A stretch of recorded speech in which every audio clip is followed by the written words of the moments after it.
Hello. The African National Congress, ANC's largest region in the country, eThekwini, has endorsed and battled former Health Minister Zweli for the position of the party president ahead of its elective conference and Paul Mashatile as deputy president. This could be a signal of how some of KZN's 10 other regions are likely to go, with the province expected to pronounce on the way forward in the coming days.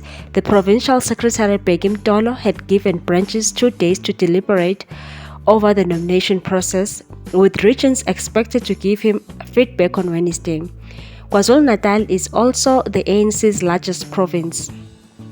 It will be sending 877 delegates to the conference in December. The party in eThekwini gathered under what it called a festival of ideas, discussing the current state of the organization and its leadership. This is where secretaries and chairs of branches in the region agreed that the party needed new leadership, criticizing the ANC for failing to focus on real issues of service delivery and the needs of the poor.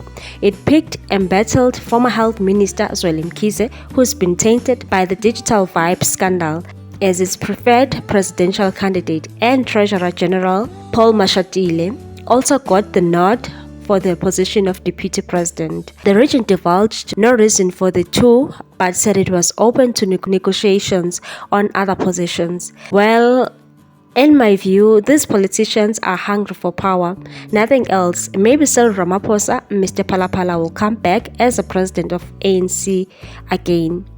KwaZulu-Natal is very much divided. Others are backing Dlamini Zuma, while others want Mkhize, the very same person who looted that 500 billion for COVID funds. The Sinai World publication revealed a lot about the digital vibes, how Mr. Mkhize swindled money with his allies and family.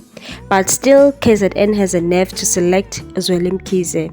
Share your views on this one. Thanks for watching. Please subscribe for more news.